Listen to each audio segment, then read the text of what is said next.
November 29 దీక్షా దివస్. ఈ దీక్షా దివస్ కు చాలా ప్రాధాన్యత ఉన్నది. అసలు దీనికంటే ముందు ఒక 2 నిమిషాలు అసలు మనం మాట్లాడుకోవాల్సిన అవసరం ఉంది. తెలంగాణ ఉద్యమం అనేది కొత్తది కాదు. రాష్ట్ర ఏర్పాటు నుంచే మేము కలవము అని మన పోరాటం స్టార్ట్ అయింది. 1956లో తెలంగాణను ఆంధ్రలో కలపడం మాకు అన్యాయం జరుగుతుందని ఆనాడే మన పెద్దలందరూ కూడా పోరాటం చేసింది. అంటే పెళ్లి పీటల మీదనే విడాకుల పాట పాడరు ఎవరు, కానీ తెలంగాణ ఆంధ్రాన్ని కలిపేటప్పుడే ఇది శృతిలేని సంసారం అవుతుంది, మా తెలంగాణకు అన్యాయం అవుతుంది, ఈ ఆంధ్రులతో మేము బతకలేము అని చెప్పి 56లోనే ఆనాటి పెద్దలు వ్యతిరేకించింది. సరే, బలవంతంగా కలిపింది. 6 సూత్రాలు అన్నారు, మీ బడ్జెట్ మీకే అన్నారు, మీ ఉద్యోగాలు మీకే అన్నారు, ఎన్నో చట్టబద్ధతలు కల్పిస్తామన్నారు. అన్నీ ఉత్తయ్య అయినాయి. ఆనాటి మన పెద్దలు భయపడ్డ భయాలన్నీ కూడా నిజమైనాయి. ఆ తర్వాత 69లో పెద్ద ఉద్యమం రావడం, 369 మంది చనిపోవడం, అదంతా కూడా మీకు చరిత్ర తెలిసిందే. ఇంకా ఆ తర్వాత ఏమైందంటే ఇక ఏడొస్తే తెలంగాణ, గంత పెద్ద ఉద్యమంలో తెలంగాణ రాలేదు, అన్ని బలిదానాలు జరుగుతున్నాయి తెలంగాణ రాలేదు, 11 ఎంపీలు గెలుస్తున్నాయి తెలంగాణ రాలేదు, ఇంకేమొస్తుందని నీరు గారిపోయిన పరిస్థితి. ఆ సమయంలో దేశంలో కొత్తగా 3 రాష్ట్రాలు ఏర్పడ్డాయి. జార్ఖండ్, ఛత్తీస్గఢ్, ఉత్తరాఖండ్. ఈ 3 కొత్త రాష్ట్రాలు ఏర్పడ్డప్పుడు మళ్లీ ఆశలు చిగురించినాయి. ఎవరో ఒక నాయకుడు కావాలి అని అందరూ ఎదురు చూస్తున్నారు.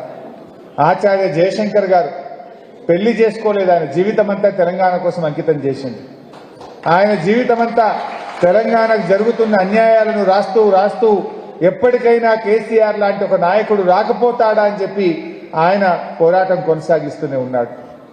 ఆ సమయంలో కరెంటు బిల్లులు పెంచడం, తెలంగాణ రైతుల నడ్డీ విరిచే ఆనాటి ముఖ్యమంత్రి నిర్ణయాన్ని వ్యతిరేకిస్తూ జై తెలంగాణ అని కేసీఆర్ గారు బయలుదేరింది. ఇదే సరి అయిన సమయం. దేశంలో సంకీర్ణ యుగాలు నడుస్తున్నాయి.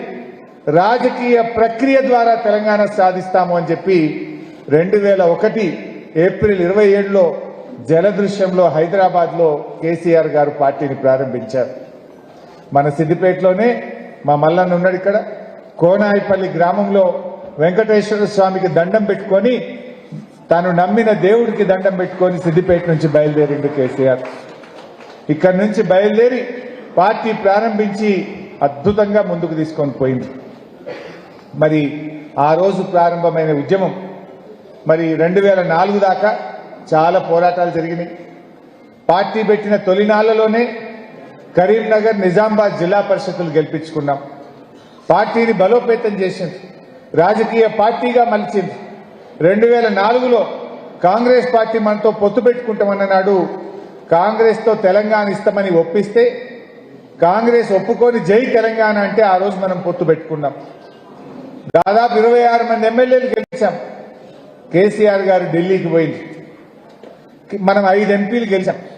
మీరు ఢిల్లీలో కేంద్ర ప్రభుత్వంలో చేరండి అని కేసీఆర్ అడిగితే, నేను మంత్రి పదవుల కోసం ఢిల్లీ రాలేదు, నాకు వద్దు మంత్రి పదవి, నాకు తెలంగాణ కావాలి అన్నాడు. అంటే లేలే మీరు చేరాలని సోనియా గాంధీ గారు పట్టుబట్టి ఆ రోజు కేసీఆర్ గారు కామన్ మినిమం ప్రోగ్రామ్, అప్పుడు దేశంలో ఏర్పడ్డ యూపీఏ ప్రభుత్వం 5 ఏళ్లలో ఏమేం పనులు చేయాలనో కామన్ మినిమం ప్రోగ్రామ్ అని ఒక ప్రోగ్రాం రాసింది. అందులో తెలంగాణ పెట్టండి, తెలంగాణ ఇస్తామని అన్న రాయండి, రాష్ట్రపతి నోట ఉభయ పార్లమెంటు సభల్లో తెలంగాణ ఇస్తామని చెప్తే నేను మంత్రి పదవిలో చేరతా అని చెప్పి ఆ రోజు షరతు పెట్టిండు కేసీఆర్. దాన్ని ఒప్పుకున్నారు. కామన్ మినిమం ప్రోగ్రాంలో రాసిండ్రు. ఆనాటి రాష్ట్రపతి ఉభయ పార్లమెంటు సభలను ఉద్దేశించి పార్లమెంట్లో తెలంగాణ రాష్ట్ర ఏర్పాటు ప్రక్రియను సంప్రదింపుల ద్వారా ఏర్పాటు చేస్తాము అని చెప్పి ఆనాడు రాష్ట్రపతి గారు చెప్పడం జరిగింది. అంటే అట్లా కేసీఆర్ గారు అంత నిజాయితీగా నిబద్ధతగా పనిచేసింది. కేబినెట్లో చేరినప్పుడు ప్రణబ్ ముఖర్జీ ఆనాటి యూపీఏ ప్రభుత్వంలో అత్యంత కీలకమైన వ్యక్తి. ఆయన ఆర్థిక మంత్రిగా పనిచేశారు, తర్వాత భారత రాష్ట్రపతిగా కూడా పనిచేసినారు. సోనియా గాంధీ గారి తరఫున వచ్చి కేసీఆర్ గారు మీకు ఏం పోర్ట్ఫోలియో కావాలి ఢిల్లీలో అని ప్రణబ్ ముఖర్జీ గారు, సోనియా గాంధీ గారు కేసీఆర్ని అడుగుతారు, నేను మంత్రి పదవి కోసం రాలేదు, నేను శాఖల కోసం రాలేదు, నేను తెలంగాణ కోసం ఢిల్లీకి వచ్చాను అని చెప్పాడు కేసీఆర్. అయినా కేసీఆర్కు వాళ్ళు ఏదో బొగ్గుగని శాఖ అని ఇచ్చింది. అప్పుడు తమిళనాడులో ఉన్న డిఎంకే పార్టీ మాకు బొగ్గుగని శాఖ మాకే కావాలి, లేదా మేము వెళ్ళిపోతాం గవర్నమెంట్కి, ఈ గవర్నమెంట్ కూలగొట్టమన్నారు. కేసీఆర్ గారి సోనియా గాంధీ దగ్గర పోయి నాకు ఈ బొగ్గు శాఖ వద్దు, ఏ శాఖ వద్దు, నేను వచ్చింది తెలంగాణ కోసం, ఆ డిఎంకోళ్ళు అడుగుతున్నట్టు వాళ్ళకి ఇచ్చేసేయండి, నాకు ఈ శాఖ అవసరం లేదు, వాళ్ళకి ఇచ్చేయండి అని శాఖ లేని మంత్రిగా 6 నెలలు ఢిల్లీలో మంత్రిగా పనిచేశాడు. అయితే ఈ విషయం నేను చెప్పడం కాదు, భారత రాష్ట్రపతిగా పనిచేసిన కాంగ్రెస్ పార్టీ అగ్రనాయకుడు ప్రణబ్ ముఖర్జీ గారు ఒక పుస్తకం రాశారు. ద కోయలిషన్ ఇయర్స్ అని ఒక పుస్తకం రాశారు ప్రణబ్ ముఖర్జీ గారు. ద కోయలిషన్ ఇయర్స్ అని రాష్ట్రపతిగా పనిచేసిన ప్రణబ్ ముఖర్జీ ఒక పుస్తకం రాశాడు. ఆ పుస్తకం 2017 సంవత్సరంలో విడుదలైంది. ఆ పుస్తకంలో ఆయన ఏం రాస్తాడంటే కేసీఆర్ గురించి, నేను కేసీఆర్ గారిని ఏ శాఖ కావాలి అని అడిగితే నాకు తెలంగాణ శాఖ కావాలి, నేను శాఖ కోసం రాలేదు, మంత్రి పదవి కోసం రాలేదు అని చెప్పిన ఒక నాయకుడు కేసీఆర్ అని చెప్పి ఆ పుస్తకంలో రాశాడు. రాస్తూ కేసీఆర్లో నేను ఆ నిబద్ధత చూశాను. ఈనాటి రాజకీయ నాయకుల్లో నాకు ఈ శాఖ కావాలి, నాకు పెద్ద మంత్రి పదవి కావాలనే రోజుల్లో నాకు శాఖే వద్దు అన్న ఒక నిబద్ధతను కేసీఆర్లో చూశాను అని తన పుస్తకంలో రాశాడు ప్రణబ్ ముఖర్జీ గారు. అంతేకాదు, నా లక్ష్యం తెలంగాణ, నాకు తెలంగాణ కావాలి, మీరు ఏ శాఖ ఇచ్చినా నాకు పర్వాలేదు, కానీ నాకు తెలంగాణ ముఖ్యమనేటువంటి మాట కేసీఆర్ చెప్పిండు. ఇది కేసీఆర్ లో ఉన్నటువంటి కమిట్మెంట్ అనేటువంటి మాట ప్రణబ్ ముఖర్జీ గారు తన పుస్తకంలో తాను రాసినటువంటి మాట. ఈ మాట అంటే అంత పోరాటం. ఇవాళ ఎవడెవడో కేసీఆర్ గురించి మాట్లాడుతున్నాడు, తలకు మాసినోడల్లా మాట్లాడుతుండు. నిజంగా కేసీఆర్ గారు అంత నిబద్ధతతో పనిచేయకపోతే ఇవాళ తెలంగాణ వచ్చినా? ఇప్పుడు నేను చెప్తున్న మాటలు మనం చెప్పుకున్నది కాదు, కాంగ్రెస్ పార్టీ అగ్ర నాయకుడు భారత రాష్ట్రపతి ప్రణబ్ ముఖర్జీ చెప్పిన మాట. కేసీఆర్ నీతి, నిజాయితీ, నిబద్ధత గురించి ఆ రోజు ఆయన చెప్పిన మాట నేను ఈరోజు గుర్తు చేస్తా ఉన్నా. అయినా కాంగ్రెస్ పార్టీ ఏం చేసిందో మనకు తెలుసు. 2004 నుంచి 9 దాకా అధికారంలో కామన్ మినిమం ప్రోగ్రామ్ లో పెట్టింది, రాష్ట్రపతి నోట చెప్పింది. ఎన్నిసార్లు అడిగినా తెలంగాణ ఇవ్వకపోవడం. మేము అసెంబ్లీలో రాజశేఖర్ రెడ్డి గారిని అడిగేటోళ్ళం, ఏమైంది తెలంగాణ అంటే ఆయన అంటుండే 100 కోట్ల మంది ఒప్పుకుంటే తెలంగాణ అని రాజశేఖర్ రెడ్డి గారు మమ్మల్ని అవహేళన చేస్తుండే. మేము అసెంబ్లీలో గట్టిగా నిలదీస్తే ఏం తెలంగాణ అడుగుతున్నది ఇంతగానం, ఇయ్యడానికి ఏమన్నా సిగరెట్టా, బీడీయా అని రాజశేఖర్ రెడ్డి గారు మమ్మల్ని అవహేళన చేస్తూ ఉండే. రకరకాలుగా అప్పట్లో ఏం మాట్లాడినా ఇదే రాజశేఖర్ రెడ్డి గారు ఆంధ్రాకు పోయి ఆంధ్ర ప్రజల్ని రెచ్చగొట్టిండు. హైదరాబాద్ వాళ్ళకి పాస్పోర్ట్ కావాలి, వీసా కావాలి అని అక్కడ ఆంధ్ర ప్రజల్ని రెచ్చగొట్టే విధంగా మాట్లాడుతుండే. ఎన్నో అవమానాలు అయినా పోరాటం చేసినాం. మన పార్టీ మీద గెలిచిన ఎమ్మెల్యేలను ఆ రోజే రాజశేఖర రెడ్డి గారు బీఆర్ఎస్ పార్టీని లేకుండా చేయాలని, టీఆర్ఎస్ పార్టీని ఖతం చేయాలని మన ఎమ్మెల్యేలను కాంగ్రెస్ లో కలుపుకున్నాడు రాజశేఖర రెడ్డి గారు. అయినా కేసీఆర్ గారు అదే పోరాటం, అదే స్ఫూర్తితో ముందుకు పోయినా. కాంగ్రెస్ ఇస్తానన్న తెలంగాణ ఇవ్వకపోతే కేసీఆర్ గారు కేంద్ర మంత్రి పదవికి రాజీనామా చేశారు. అయినా కాంగ్రెస్ లో చలనం రాలే. 2008లో కాంగ్రెస్ పార్టీకి బుద్ధి రావాలని, సోయి రావాలని ఎంపీ పదవులకు రాజీనామా చేసినాం. రాష్ట్రంలో కేసీఆర్ గారి ఆదేశంతో ఎమ్మెల్యే పదవులకు కూడా రాజీనామా చేసి మళ్లీ ఉద్యమంలోకి పోయినాం. గడ్డి పోచల్లాగా పదవులు త్యాగం చేసిన పార్టీ బీఆర్ఎస్ పార్టీ. ఆనాడు సిద్దిపేటలో, దుబ్బాకలో రామలింగన్న, సిద్దిపేటలో నేను, మెదక్లో పద్మా గారు మన జిల్లాలో, కేసీఆర్ గారు కరీంనగర్ ఎంపీ. ఇట్లా ఎంతో మంది రాజీనామా చేసి మళ్లీ ఉద్యమాన్ని రగిలించే ప్రయత్నం చేశాం. అన్ని ప్రయత్నాలు చేసినాం. తర్వాత తెలుగుదేశం పార్టీ రాష్ట్రంలో అడ్డంగా ఉండే, జై తెలంగాణ అంటలేదు. అప్పుడున్న రాజకీయ అవసరాల్లో తెలుగుదేశం చేత కూడా జై తెలంగాణ అనిపించింది కేసీఆర్. తెలుగుదేశం కూడా ఆనాడు మనతో పొత్తు పెట్టుకొని మేము తెలంగాణకు అనుకూలమని తీర్మానం చేపించిండు రాజకీయంగా కేసీఆర్. ఎన్నికల్లో టీడీపీతో పొత్తు పెట్టుకున్నాం, మళ్ళీ ఎలక్షన్ అయిపోగానే వాళ్ళు కూడా మాట మార్చారు. అంటే ఎట్లయిపోయినాయి అంటే అన్ని పార్టీలు, బీజేపీ వాళ్ళు ఒక్క ఓటు రెండు రాష్ట్రాలు అన్నారు. ఒక్క ఓటు రెండు రాష్ట్రాలని కాకినాడ తీర్మానం చేసి మోసం చేసింది బీజేపీ.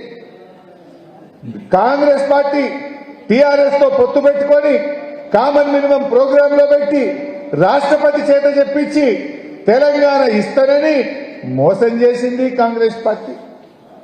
తెలుగుదేశం పొత్తు పెట్టుకున్నప్పుడు ఎన్నికల ముందు జై తెలంగాణ, ఎన్నికలు అయిపోగానే నై తెలంగాణ. ఇట్లా అన్ని రాజకీయ పార్టీలు కూడా తెలంగాణను వాడుకున్నాయి. తెలంగాణను పేరు చెప్పి ఓట్లు వేయించుకొని తెలంగాణను మోసం చేస్తూ వచ్చినాయి. ఆ క్రమంలో 2009 తర్వాత ఉద్యమం కొత్త రూపు దాల్చింది. అప్పుడే సుప్రీంకోర్టులో ఒక ఆర్డర్ వచ్చింది, జడ్జిమెంట్ వచ్చింది.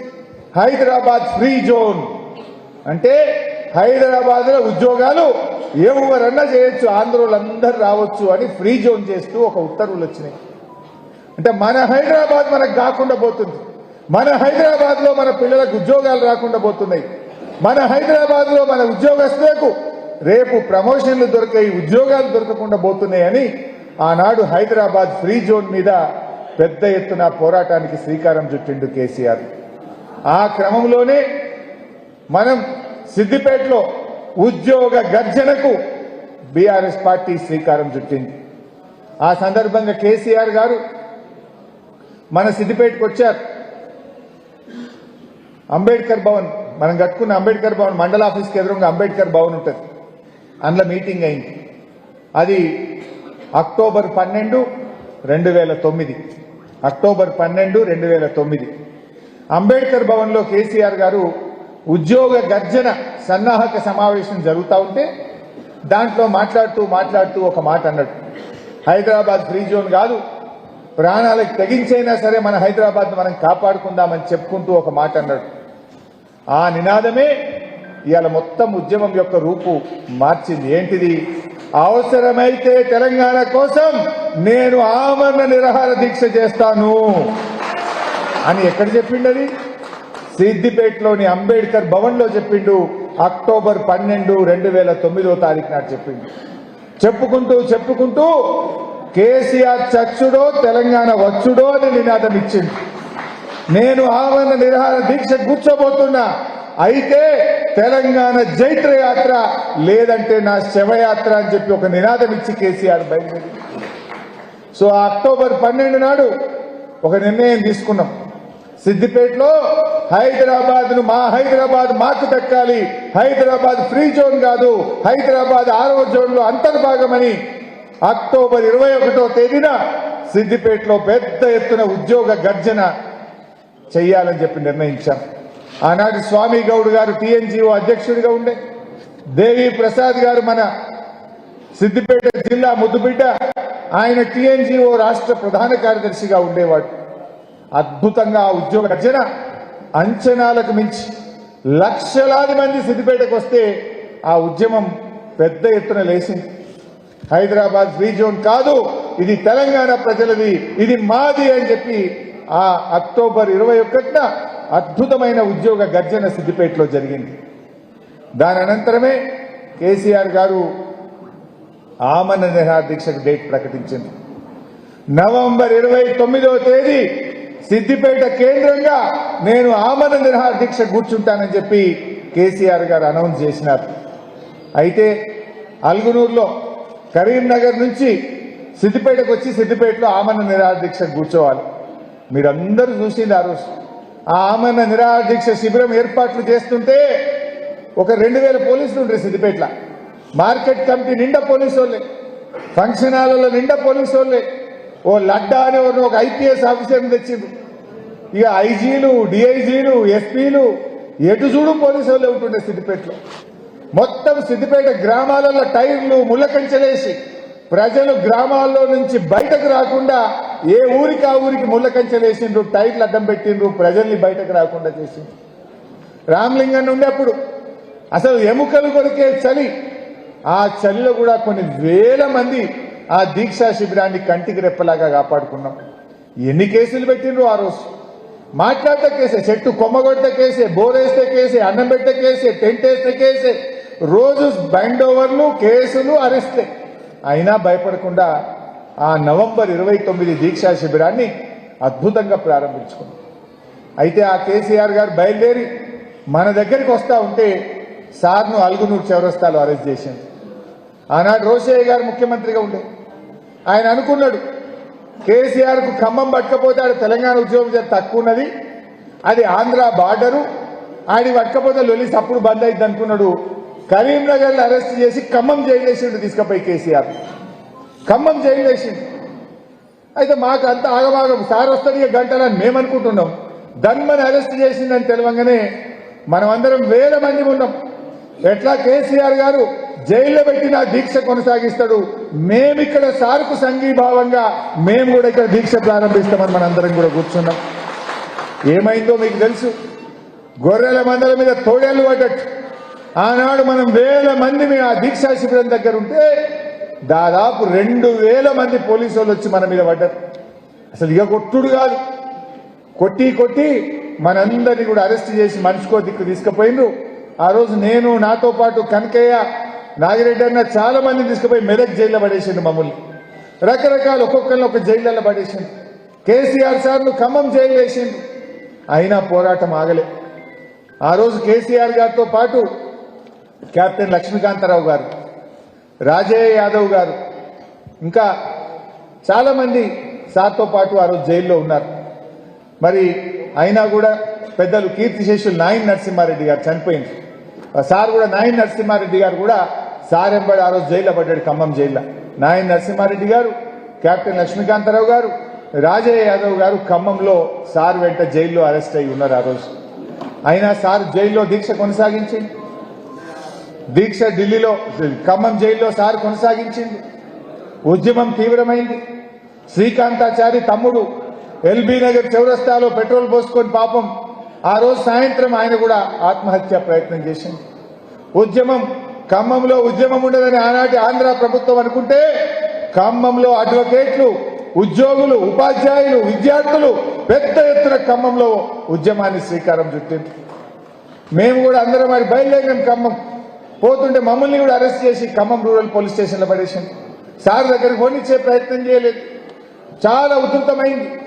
తర్వాత డిసెంబర్ 3వ తారీఖు నాడు కేసీఆర్ గారి ఆరోగ్యం క్షీణిస్తుంది, ఏమన్నా జరిగితే బదనామవుతాం అనుకున్నారో ఏమనుకున్నారో ఖమ్మం నుంచి నిమ్స్ ఆసుపత్రికి డిసెంబర్ 3వ తారీఖు నాడు కేసీఆర్ గారిని తెచ్చింది. అయితే ఇది ఎందుకు జరిగింది అంటే కేసీఆర్ గారు రాజకీయ ప్రక్రియను ప్రయత్నం చేసింది. రాజకీయ ప్రక్రియలో తెలంగాణ దేవాలంటే పొత్తు పెట్టుకున్న కాంగ్రెస్ పార్టీ ఇస్తానని చెప్పి మోసం చేసింది. ఒక్క ఓటు 2 రాష్ట్రాలని ఢిల్లీలో అధికారంలోకి వచ్చిన బీజేపీ మోసం చేసింది. పొత్తు పెట్టుకున్న తెలుగుదేశం ఎన్నికల ముందు జై తెలంగాణ అని, ఎన్నికల తర్వాత నై తెలంగాణ అని తెలుగుదేశము మోసం చేసింది. రాజకీయ పార్టీలు మోసం చేస్తుంటే అప్పుడు కేసీఆర్ ఆలోచన చేసి గాంధీజీ గారు అనుసరించిన సత్యాగ్రహ పద్ధతిలోనే నేను కూడా నిరాహార దీక్ష పడతానని చెప్పి గాంధీ గారి మార్గంలో మరొక ఉద్యమానికి శ్రీకారం చుట్టిండు కేసీఆర్. ఆ నిరాహార దీక్ష బలమేందో, ఆ నిరాహార దీక్ష అస్త్రంలో ఎంత బలం ఉంటుందో కేసీఆర్ చూపించిండు. కేసీఆర్ ఆమన్న నిరాహార దీక్ష సబ్బండ వర్గాలను ఒకటి చేసింది. అన్ని వర్గాల ప్రజలు, ఉద్యోగులు, ఉపాధ్యాయులు, విద్యార్థులు, యూనివర్సిటీలు, కాలేజీలు, మహిళలు, లాస్ట్కు పాత కాయిదాలు ఎరుకుంటోళ్ళు, పాత సీసాలు అమ్మేటోళ్ళు, అన్ని సంఘాలు కూడా రోడ్డు మీదకి వచ్చి మా తెలంగాణ మాకు కావాలని నిర్ణయించింది. పార్టీలకు అతీతంగా అందరూ రోడ్ల మీదకి వచ్చింది. డిసెంబర్ 3న హైదరాబాద్ నిమ్స్ ఆసుపత్రికి కేసీఆర్ గారు తెస్తే ఆయన రోజు రోజుకు ఆరోగ్యం క్షీణిస్తా ఉంది. 7 రోజులైంది, 8 రోజులైంది, 9 రోజులైంది.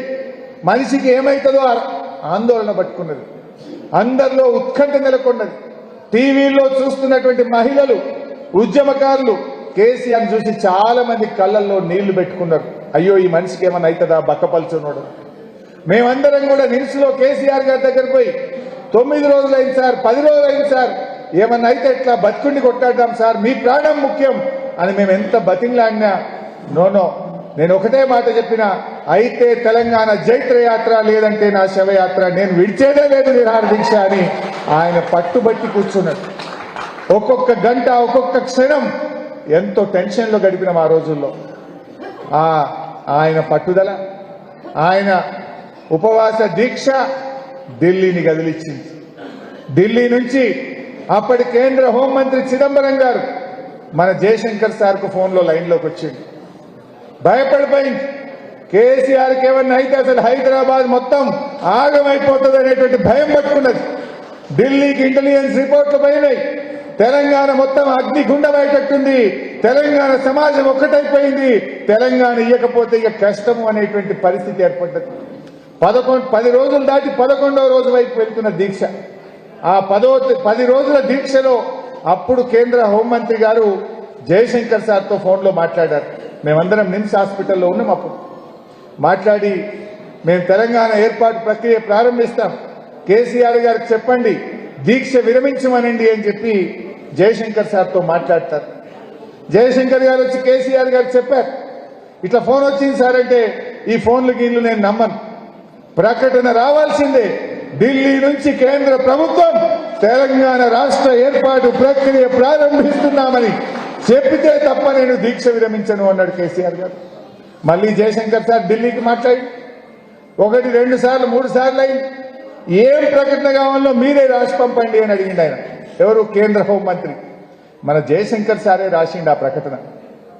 తెలంగాణ రాష్ట్ర ఏర్పాటు ప్రక్రియ ప్రారంభిస్తున్నామని ఇంగ్లీష్లో జయశంకర్ సార్ రాసిన పదాలను యూపీఏ ప్రభుత్వం అత్యవసర సమావేశం పెట్టి ఆ రోజు ఢిల్లీలో అర్ధరాత్రి పూట తెలంగాణ రాష్ట్ర ఏర్పాటు ప్రారంభిస్తున్నామనే ప్రకటన రాబట్టింది కేసీఆర్, టీఆర్ఎస్ పార్టీ, తెలంగాణ ఉద్యమకారులు, తెలంగాణ ప్రజలు.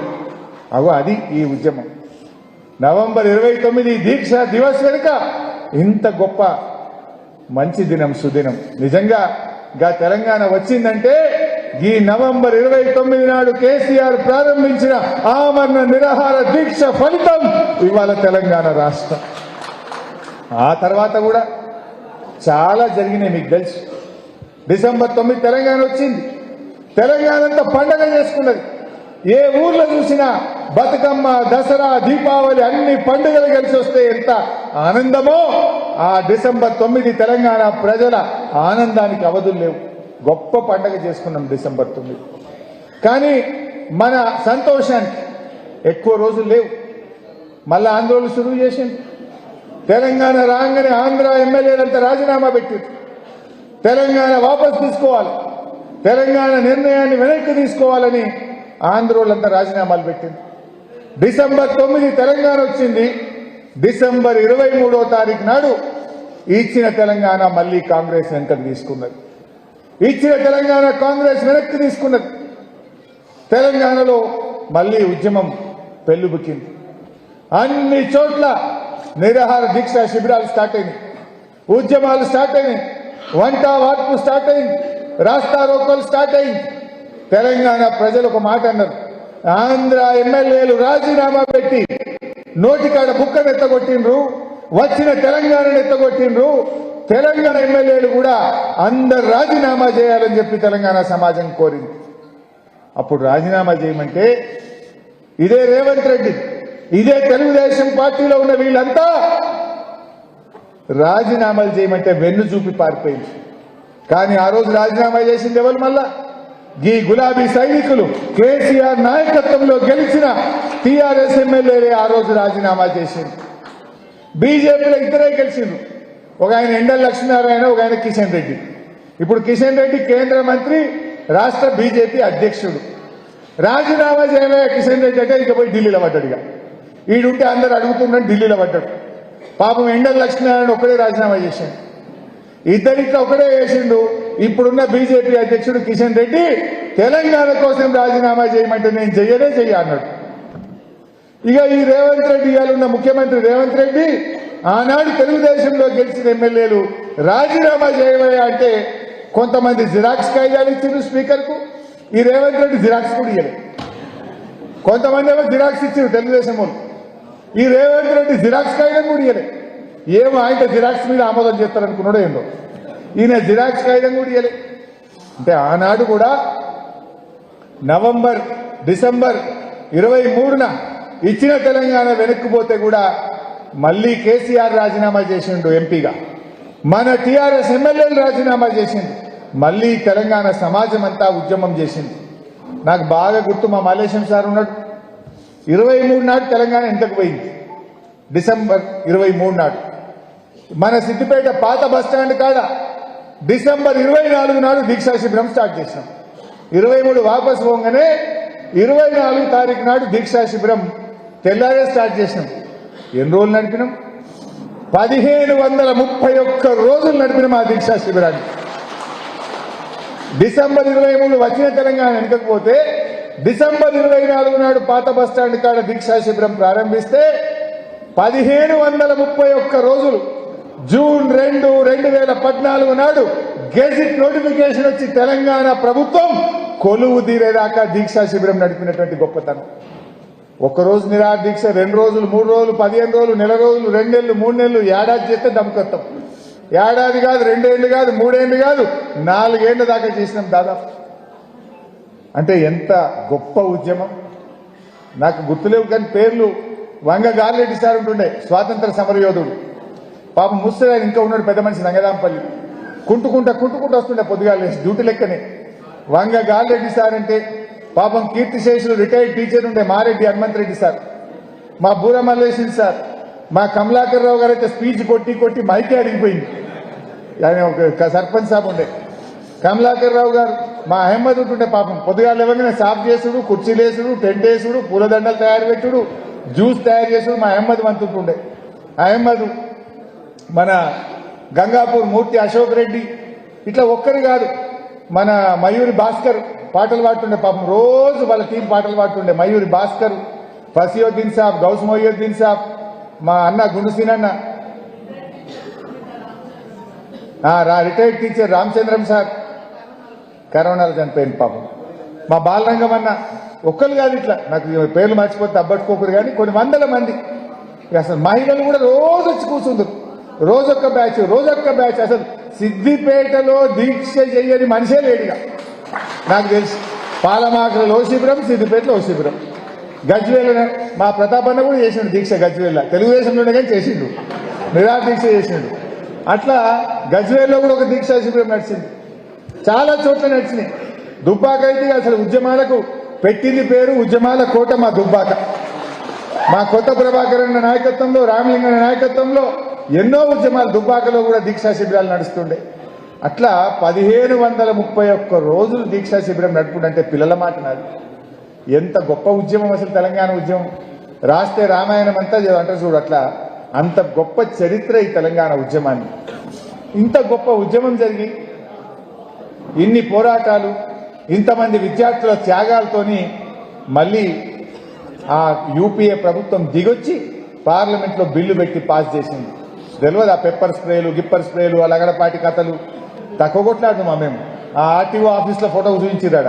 ఆర్టీఓ ఆఫీసులో లగడపాటికి పోతే నేను ఉరికి నెలకు ఇక కొట్లాడినట్టు నా అంగంత చిరిగిపోయింది. ఆ ఫోటో చూస్తే మళ్ళీ యాదికి వచ్చింది నాకు. ఇవాళ గంత కొట్లాడినాం ఆ రోజుల్లో. సో ఆ జ్ఞాపకాలు గుర్తొస్తే నిజంగా ఎంతో సంతోషం కలిగి జీవితంలో తెలంగాణ రాష్ట్ర సాధన కంటే, ఆ రాష్ట్ర సాధనలో నేను సైతం ఒక కార్యకర్తను అనే తృప్తి కంటే ఇంత గొప్ప తృప్తి బహుశా ఇంకేముండదు.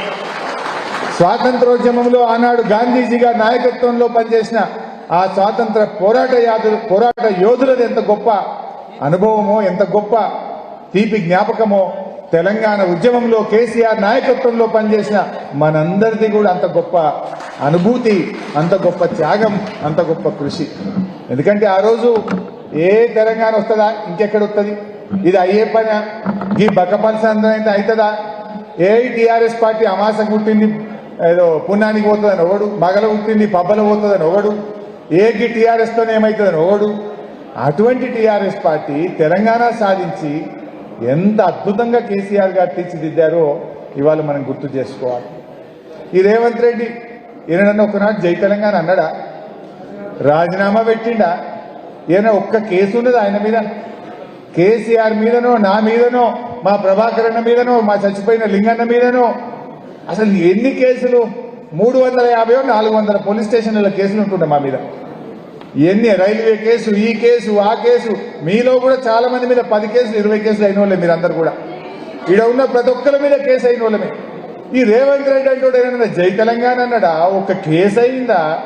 ఒకనాడు రాజీనామా పెట్టిండా? ఒక్కనాడు అమరుల దగ్గరికి పోయి 4 పూలు పెట్టి అమరులకు జోహార్ అన్నాడా ఈ మనిషి? ఓ పూలు పెట్టినోడు కాదు, ఓ జై తెలంగాణ అన్నోడు కాదు, ఓ రాజీనామా చేసినోడు కాదు. ఈయన కూడా ఇలా పెద్దగా మాటలు మాట్లాడబట్టే కేసు అయింది. ఓటుకు నోటు కేసు అయింది, దొంగ కేసు అయింది, తెలంగాణ ఉద్యమ కేసు లేదు. అయితే ఈయన అంటాడు, ఇంకా ఈయన అంటాడు కేసీఆర్ ఆనవాళ్ళు లేకుండా చేస్తారట. ఏం చేస్తావు కేసీఆర్ ఆనవాళ్ళు లేకుండా చేస్తా అంటే? నవంబర్ 29 అలుగునూరు చౌరస్తా కరీంనగర్ లో కేసీఆర్ ను అరెస్ట్ చేసిన ఆనవాళ్ళు లేకుండా చేస్తావా? ఖమ్మం జైల్లో కేసీఆర్ ను 3 రోజులు పెట్టిన ఆనవాళ్లు లేకుండా చేస్తావా? డిసెంబర్ 9 నాడు తెలంగాణ రాష్ట్ర ప్రకటన సాధించిన ఆనవాళ్లు లేకుండా చేస్తావా? ఏ ఆనవాళ్లు లేకుండా చేస్తావు? అసలు ఆనవాళ్లు లేకుండా చేస్తా అంటూ జూన్ 2, 2014 నాడు తెలంగాణ రాష్ట్ర ముఖ్యమంత్రిగా తెలంగాణను సాధించి ప్రమాణ స్వీకారం చేసిన ఆనవాళ్లను చరిత్రను మలిపేస్తావా? ఏం మలుపుతావు నువ్వు? కేసీఆర్ లేని తెలంగాణ ఉందా? కేసీఆర్ లేకపోతే నవంబర్ 29 లేదు, కేసీఆర్ లేకపోతే డిసెంబర్ 9 లేదు, కేసీఆర్ లేకపోతే జూన్ 2 లేదు, కేసీఆర్ లేకపోతే తెలంగాణ రాష్ట్రం లేదు. ఇలా ఇంత గొప్పగా కేసీఆర్ చేస్తే ఈయన ఆనవాళ్ళు మలుపుతా అంటాడు.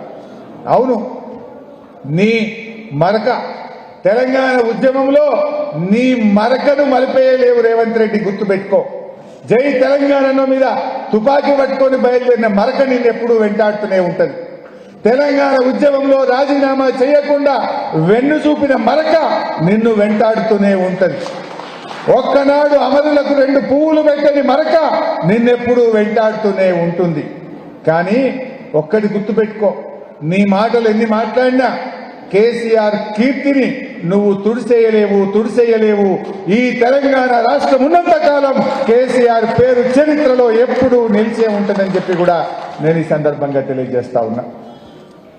ఇకపోతే మనం ఎన్నో గొప్ప కార్యక్రమాలు జరిగాయి. తెలంగాణ రాష్ట్రం సాధించినాక ఈ రాష్ట్రం దేశంలో అభివృద్ధిలో అగ్రగామిగా నిలిపిండు కేసీఆర్. పర్ క్యాపిటల్ ఇన్కంలో, జిఎస్డిపిలో, త్రాగునీటి సమస్య పరిష్కారం చేయడంలో, 1,31,00,000 మెట్రిక్ టన్నుల వడ్లు ఒక్కొక్క కాలానికి పంట పండించడంలో, నిరంతరాయ విద్యుత్ సరఫరాలో దేశానికి దిక్సూచిగా కేసీఆర్ నిలిపిండు. మరి సరే, దురదృష్టం కాంగ్రెస్ పార్టీ అధికారంలోకి వచ్చింది. ఏం జరుగుతుందో మనం చూస్తున్నాం. ఏమున్నది?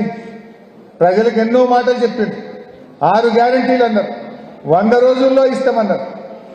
ఆ రోజు మనం ఎల్ఆర్ఎస్ తెస్తే ఎల్ఆర్ఎస్ పథకాన్ని ఆ రోజు ఎల్ఆర్ఎస్ పథకం తెస్తే ఎల్ఆర్ఎస్కి పైసలు తీసుకుంటారంటే మేము వస్తే ఫ్రీగా చేస్తామన్నారు. ఇప్పుడు చేసిండ్రా? ముక్కు పిండి ఎల్ఆర్ఎస్కి ఇలా డబ్బులు వసూలు చేస్తున్నారు. అన్ని డబుల్ గేమ్, అన్ని అబద్ధాల మాటలు మాట్లాడుతూ ఇవాళ చేస్తా ఉన్నారు. ఏ నిర్ణయం కూడా ఒక్కట్లేదు. ఫార్మాసిటీ రద్దు అన్నాడు, ఇప్పుడేమో ఫార్మాసిటీ ఉంటది అంటాడు. హైదరాబాద్ లో 10 గంటలకే దుకాణాలు బంద్ అన్నాడు, 1 గంట దాకా ఉంటది అన్నాడు. మొన్న గిరిజనులు కొట్టిన దెబ్బకు లగచర్లలో ఇవాళ వెనక్కు తగ్గిండు. ఉన్నదాకేమన్నాడు? లగచర్లలో ఫార్మాసిటీ కాదు ఇండస్ట్రీ కట్టా అన్నాడు. ఇప్పుడు గిరిజనులు తిరగబడితే ఇవాళ లగచర్ల భూసేకరణ నోటిఫికేషన్ ను రద్దు చేసుకున్నాడు ఇవాళ రేవంత్ రెడ్డి. అట్లా అన్నిట్లలో ఆగమాగమే, ఏ నిర్ణయం కూడా సరిగా లేదు. మెట్రో రైలు రద్దంటాడు, ఫార్మాసిటీ రద్దంటాడు, ఇప్పుడు లగచర్ల కూడా రద్దయింది. హైడ్రా అన్నాడు, పేదల ఇల్లు కూల్చిండు. ప్రజలు తిరగబడితే ఇక కూలగొట్టం, కొత్తవి మాత్రం అర్థం, పాతవి కొట్టము అంటాడు. మూసి అన్నాడు, మూసీలో పేదలు తిరగబడితే ఆడ కూడా వెంటకు తగ్గింది. అంటే అన్ని ఆగమాగమే. 100 రోజుల్లో 6 గ్యారెంటీలు అన్నారు, కొత్త ఇచ్చినవి అయితే ఏమీ లేవు. హైదరాబాద్ లో అంటుండు, మన వరంగల్ అన్నాడు, ప్రజలు ఏం కోల్పోయిన నేను అన్ని చేసిందట. ఏం కోల్పోయినరు? నువ్వు వచ్చినాక రైతు బంధు కోల్పోయింది, నువ్వు వచ్చినాక మా అక్క చెల్లెలు బతుకమ్మ చీరలు కోల్పోయింది, నువ్వు వచ్చినాక మా అక్క చెల్లెలు దావకానకు పోతే కేసీఆర్ కిట్ కోల్పోయినరు, న్యూట్రిషన్ కిట్ కోల్పోయిండ్రు మా అక్క చెల్లెలు. నువ్వు వచ్చిన తర్వాత అన్ని పోవుడే, బస్సు తప్ప అంత తుస్సే మా చెల్లె అన్నట్టు, అంత తుస్సే. ఏం చేసినావు నువ్వు? ఆ బస్సులు కూడా సంఖ్య తగ్గించినావు, రోజుకు 4 ట్రిప్పులు వస్తే ఇప్పుడు 2 ట్రిప్పులే వస్తుంది. బస్సుల సంఖ్య తగ్గించి కూడా విద్యార్థులకు పేదలకు ఇవాళ గోస ఉచ్చుకుంటున్నటువంటి పరిస్థితి ఉన్నది. అయినా మనందరం కూడా ఒకటే, మనం ఇవాళ ఏనాటికైనా ఈ తెలంగాణ మీద కేసీఆర్ గారికో మనకుండే ప్రేమ ఈ కాంగ్రెస్ వాళ్ళకో ఇంకో పార్టీకి ఉంటుందా? ఎందుకంటే పోరాడి తెలంగాణ తెచ్చిన వాళ్ళం, పేగులు దిగదాకా కొట్లాడి తెలంగాణ తెచ్చిన వాళ్ళం, చావు నోట్లో తలబెట్టి తెచ్చినోడు కేసీఆర్ తెలంగాణ. ఈ కేసీఆర్కు ఉన్న ప్రేమ ఈ కాంగ్రెస్ వాళ్ళకో ఇంకోలకో ఉండదు. అందుకే మనం డెఫినెట్గా ఈ స్ఫూర్తితో ముందుకు పోదాం.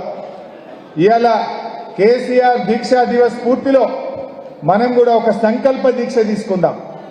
ఏమని సంకల్పం? ఈ ప్రజా వ్యతిరేక కాంగ్రెస్ ప్రభుత్వాన్ని గద్దెదించేదాకా ఆనాటి తెలంగాణ ఉద్యమ స్ఫూర్తితో అందరం ఒక్కటై కదులుదాం. ఈ ప్రజా వ్యతిరేక నిర్ణయాలను, ప్రజల కష్టాలను ఎప్పటికప్పుడు బీఆర్ఎస్ పార్టీ పోరాటది, ప్రజలకు అండగా నిలబడుతుంది. లగచర్ల ఇవాళ బీఆర్ఎస్ పోరాట ఫలితం ఇవాళ వాళ్ళు నోటిఫికేషన్ రద్దు చేసుకున్నారు. హైడ్రా ఆగిందంటే బీఆర్ఎస్ పోరాట ఫలితం ఇవాళ హైడ్రా బంద్ చేసుకున్నది ఈ ప్రభుత్వం. అట్లనే మనం రైతుల పక్షాన, మహిళల పక్షాన, విద్యార్థుల పక్షాన, యువకుల పక్షాన, నిరుద్యోగుల పక్షాన ఈ ప్రజా వ్యతిరేక నిర్ణయాలు తీసుకుంటున్న ఈ కాంగ్రెస్ పైన పోరాడదాం. దీక్షా దివస్ పూర్తిగా మనందరం కూడా కొత్త ఉత్సాహంతో ఆనాటి ఉద్యమ స్ఫూర్తితో ముందుకు సాగుదాం. మళ్ళీ మన బీఆర్ఎస్ ప్రభుత్వాన్ని తెచ్చుకుందామని మీ అందరికీ కూడా మనవి చేస్తూ జై తెలంగాణ, జై తెలంగాణ.